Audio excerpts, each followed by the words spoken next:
The Indian Constitution authorizes central and state governments with the right to levy taxes. Besides, local authorities also levy some minor local taxes. Generally, taxes are levied in monetary terms and their nature can be direct or indirect. The government is expected to use the tax money on providing various welfare and public services. Various types of taxes are levied and the tax rates vary over time in order to induce desired changes in the consumption patterns or to influence macroeconomic performance of the economy and also to distribute the burden of tax among persons in an equitable or efficient way. Average tax rate refers to the ratio of tax liability to income. Average tax rate is said to be progressive, regressive, or proportional if it increases, decreases, or leaves constant with the income. Average tax rate refers to the ratio of tax liability to income. Average tax rate is said to be progressive, regressive, or proportional if it increases, decreases, or remains constant with income, respectively. The greater the increase in the average tax rates with the increase in the income, the more progressive the tax is. Marginal tax rate refers to the change in the taxes with respect to the change in income.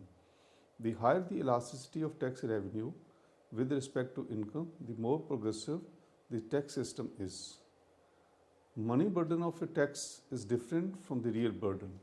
While money burden refers to the total amount of money received by the government, real burden indicates the loss of economic welfare due to the imposition of a tax. Further, the incidence of a tax is different from its impact and effects.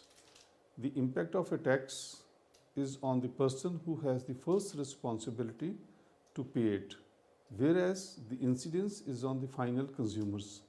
Further, the effect of a tax refers to the consequences of tax imposition. For instance, if owing to a tax increase, demand decreases, then decrease in demand is the effect of tax imposition. After studying this module, you shall be able to know the concept of tax incidence, various determinants of the incidence and incidence of various taxes, learn the importance of theory of tax incidence to tax policy. Let us first understand what tax is. A tax is a compulsory contribution of the wealth of a person or body of persons for the service of the public powers. It is compulsory as will of the payer is legally immaterial. Contribution as a sacrifice is involved on the part of payer. Wealth includes commodities as well as services. All taxation is imposed on persons. Taxation is levied for a service or benefit, and taxation is for the public powers, that is, it has to meet the wants of both central and local governments. Let us start with different concepts of tax rates. Average tax rate. It refers to the ratio of tax liability to income. Average tax rate is said to be progressive, regressive, or proportional if it increases, decreases, or remains constant with income respectively. The greater the increase in average tax rates with the increase in income, the more progressive it is. Marginal tax rate. It refers to the change in taxes with respect to a change in income. The higher the elasticity of tax revenues with respect to income, the more progressive the tax system is. Tax incidence is the final placing of a tax. Incidence of a tax is the money burden on the person who ultimately bears it, that is, who cannot shift the burden to any other person. Generally, who ultimately pays the tax or bears its burden, the economic incidence is independent of who is legally or statutorily required to pay the tax, the nominal incidence.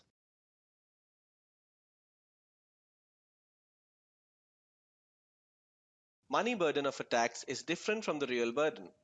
While money burden refers to the total amount of money received by the government, real burden indicates the loss of economic welfare owing to a tax.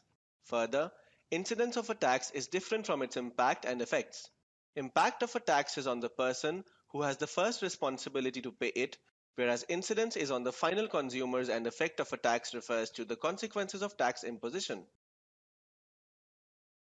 The theories of incidence can be divided into two groups. earlier theories, the concentration and diffusion theory, and the modern theory. The concentration theory states that each tax concentrates on a particular object and burden of tax lies upon a particular section of the society enjoying surplus from their products. In particular, it explains that taxes are paid out of surplus and that agriculture alone is productive, so all taxes should be imposed on the net income of land. If taxes are imposed where there is no surplus, there will be a struggle to shift the burden of taxation through higher prices, which would result in waste in production and damage to consumption. Diffusion theory. This theory emphasizes that taxes do not rest at the point of assessment, the assessee. Proponents of this theory were of the view that all taxes tend to equitably diffuse in the entire society through shifting and process of exchange, and burden of taxation tend to distribute equally in the society. It assumes that there is no question of just or unjust in context of a tax, as all taxes are distributed all over the society such that nobody either bears the entire burden or escapes from its burden totally. The tax is paid by one but borne by all.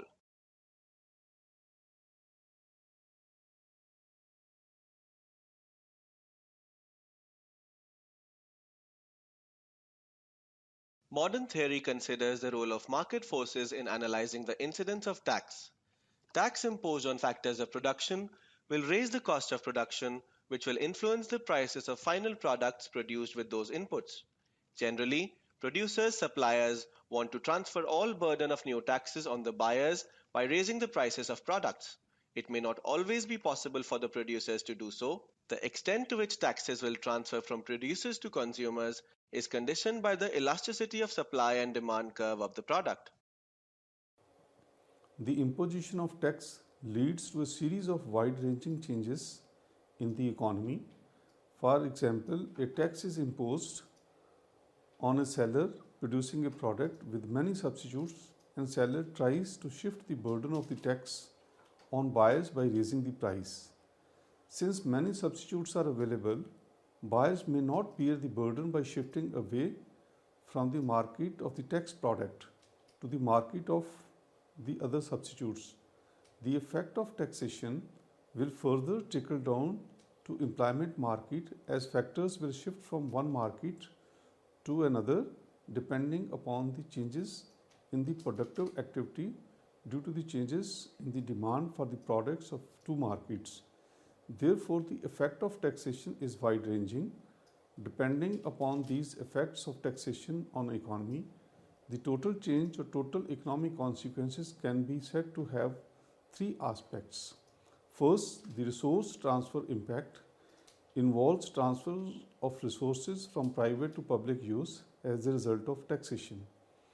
Second, the incidence of taxation, also known as distributional aspect, includes the resulting change in the distribution of income available for private use as a result of a tax. Third, the output effect indicates a change in the level of output or real income as a result of a change in tax. Further, the distributional aspect or incidence of taxation aspect can be of three types, which are as follows. Absolute tax incidence. It examines the effect of a tax on the state of income distribution when there is no change in either other taxes or public expenditure.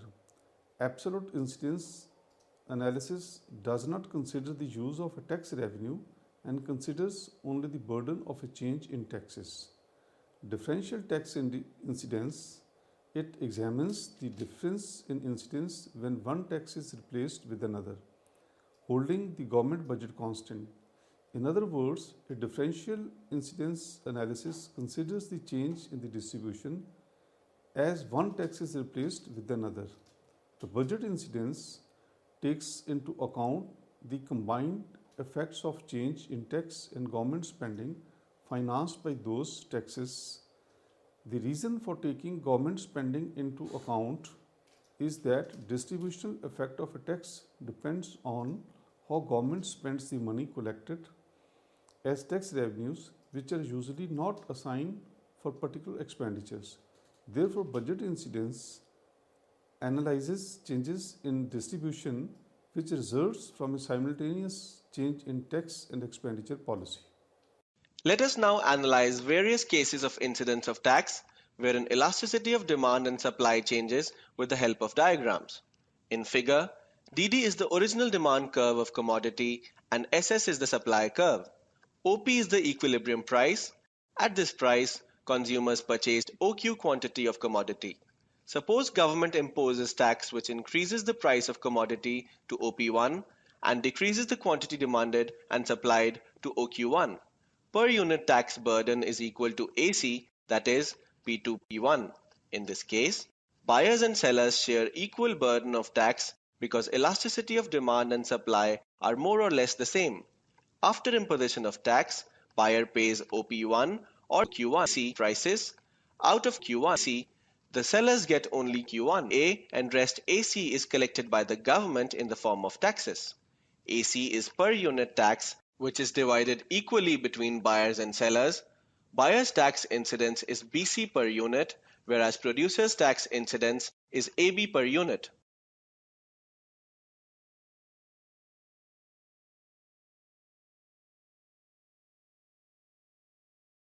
Let us now analyze the case wherein demand curve is less elastic as compared to supply curve. In figure, DD is the original demand curve of commodity and SS is the supply curve. OP is the equilibrium price. At this price, consumers purchased OQ quantity of commodity. Suppose government imposed tax which increases the price of commodity to OP1 and decreases the quantity demanded and supplied to OQ1. Per unit tax burden is equal to AC, that is P2P1. In such cases, supplier can easily transfer larger tax burden on buyers. Due to relatively inelastic demand curve, consumer is not in a position to adjust demand in large, whereas elastic supply curve allows producers to adjust supply according to changing market conditions. Hence, producer tries to transfer maximum tax burden on buyers through increase in prices. Incidence on buyers BC is greater than on suppliers AB. Elasticity. The burden of tax can be shifted by economic agents by altering their behavior in market, which depends upon the flexibility to alter behavior as measured by elasticities. Those with greater flexibility to alter their behavior will be more able to shift the burden of tax to others. In terms of elasticity of demand and supply, if the demand for the commodity is elastic or the supply of the commodity taxed is inelastic, the incidence will be on the producer. Conversely, the incidence will be on the consumer if the demand is inelastic or the supply is elastic. Price.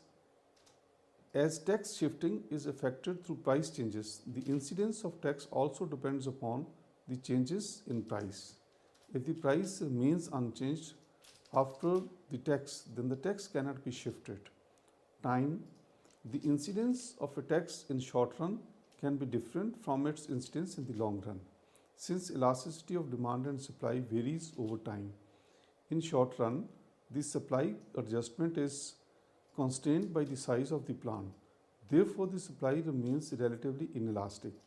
Hence, incidence of tax is on the producer in the short run, whereas in the long run, it is on the consumers, as full adjustment in supply can be effected through changes in the size of the plant. Cost. A tax can reduce the demand of the taxed commodity through a rise in price, which further can result in change in the scale of production and hence the cost. The change in cost due to the change in the scale of production can result in shifting of the burden of the tax. But shift will depend upon whether the industry is decreasing, increasing, and constant cost industry.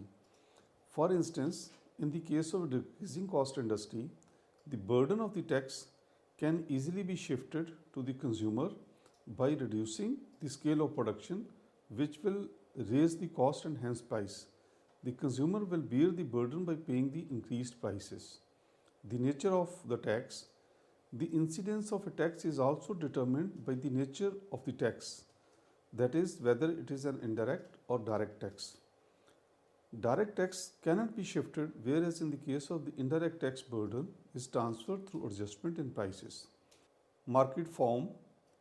The nature of competition in the market also affects the tax incidence.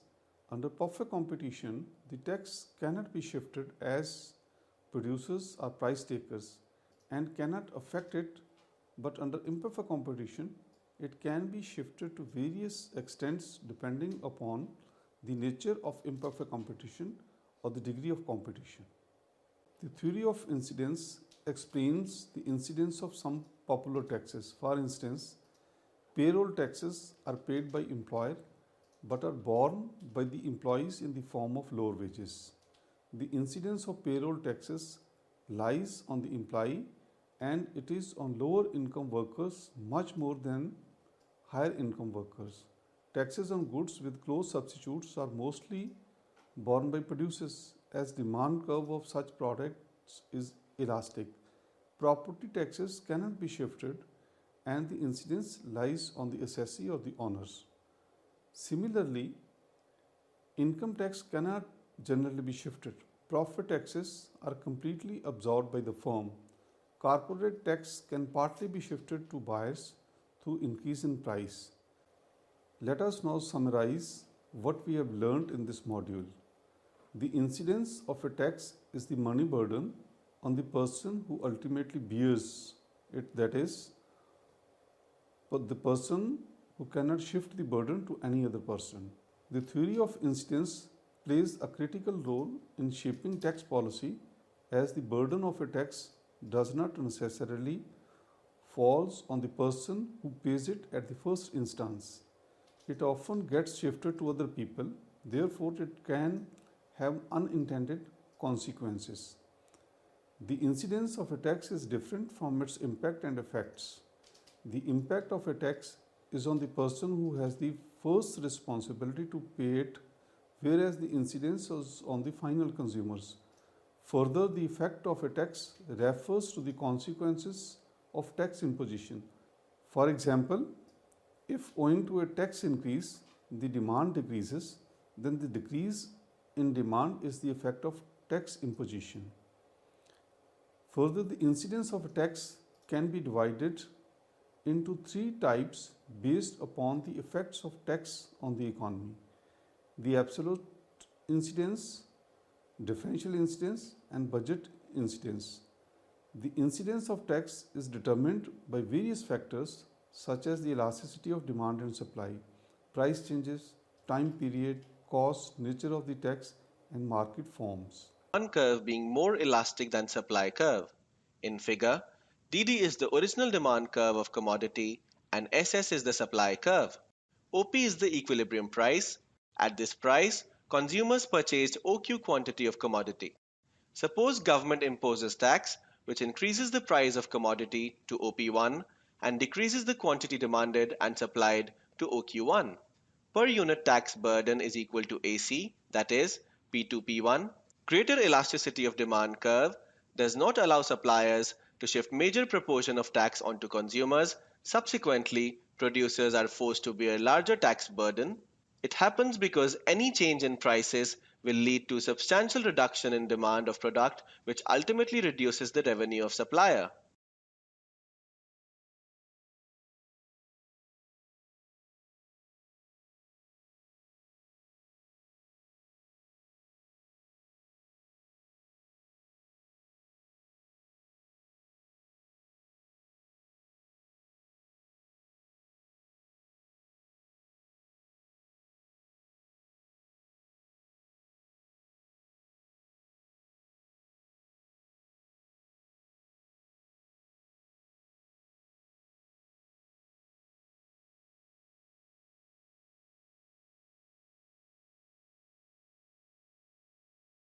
Let us now present the case wherein supply curve is relatively inelastic.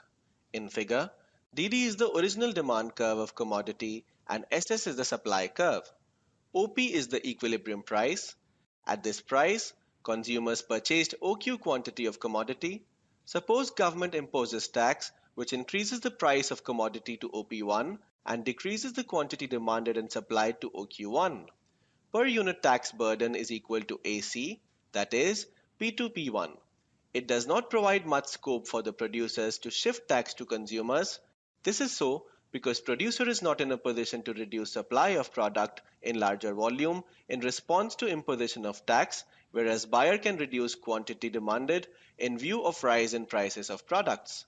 If this is a case, then supplier has to bear a larger burden of tax.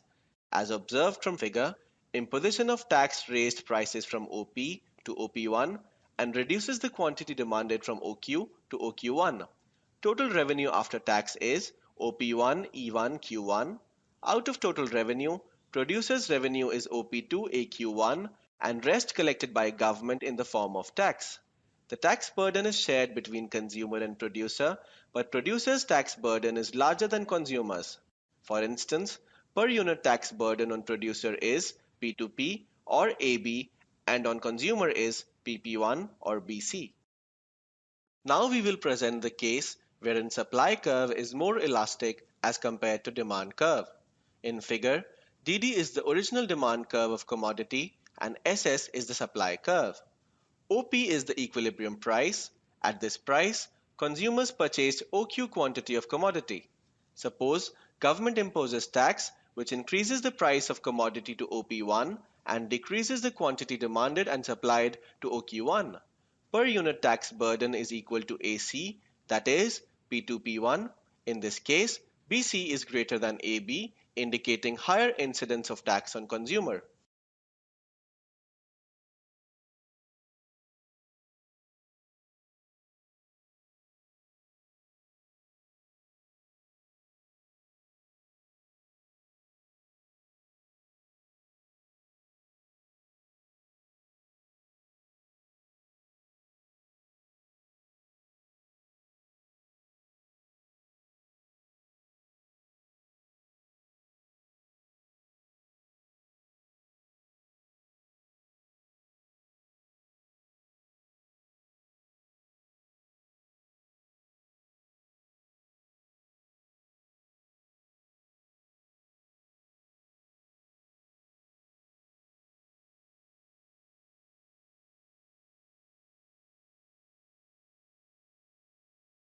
Imposition of tax leads to a series of wide-ranging changes in the economy.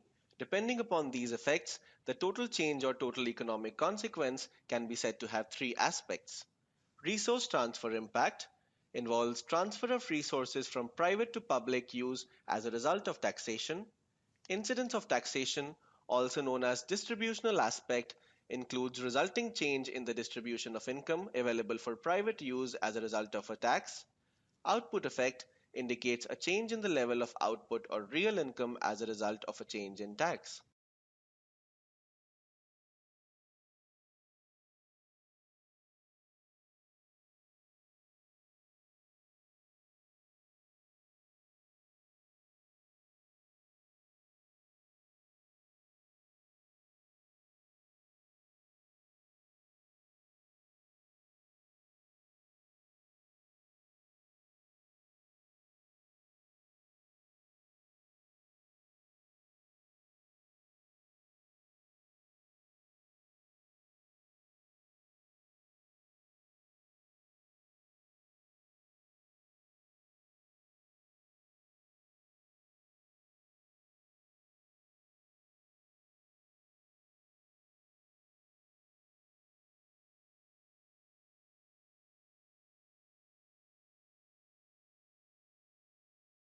The distributional aspect or incidence of taxation aspect can be of three types.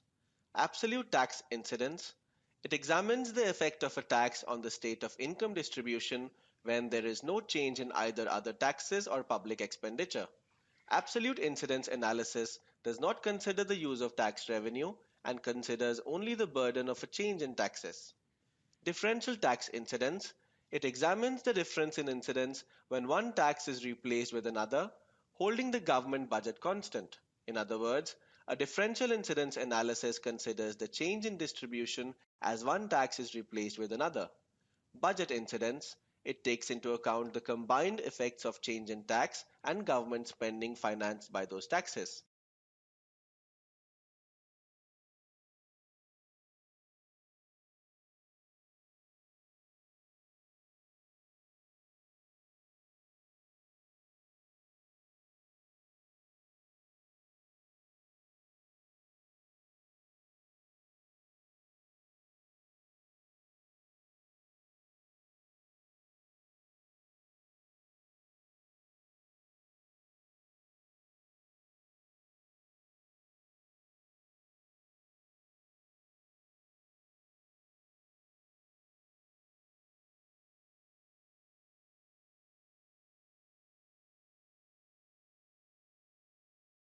greater the elasticity, lesser will be the incidence of tax. In terms of demand and supply, if the demand for the commodity is elastic or supply of the commodity taxed is inelastic, incidence will be on the producer. Price, as tax shifting is affected through price changes, incidence of tax also depends upon the changes in price. If price remains unchanged after the tax, then tax cannot be shifted. Time, in short run, supply adjustment is constrained by the size of the plant. Therefore, supply remains relatively inelastic. Hence, incidence of tax is on the producer in short run, whereas in the long run it is on the consumers, as full adjustment in supply can be affected through change in the size of plant. Cost, the change in cost due to the change in the scale of production can result in shifting of the burden of the tax, but shift will depend upon whether industry is decreasing, increasing, or constant cost industry. Nature of tax. Incidence of a tax is also determined by the nature of tax, that is, whether it is an indirect or direct tax. Direct tax cannot be shifted, whereas in case of indirect tax, burden is transferred through adjustment in prices. Market form. Nature of competition in the market also affects the tax incidence. Under perfect competition, tax cannot be shifted as producers are price takers, but under imperfect competition, it can be shifted to various extents depending upon the nature of imperfect competition or the degree of competition. In this module, you have learnt about incidence of a tax. It is the money burden on the person who ultimately bears it, that is, who cannot shift the burden to any other person. Theory of incidence plays a critical role in shaping tax policy, as burden of a tax does not necessarily fall on the person who pays it at the first instance. It often gets shifted to other people. Therefore, it can have unintended consequences. Incidence of a tax is different from its impact and effects. Based upon the effects of tax on the economy, it can be divided into three types, and lastly, we have discussed its different determinants.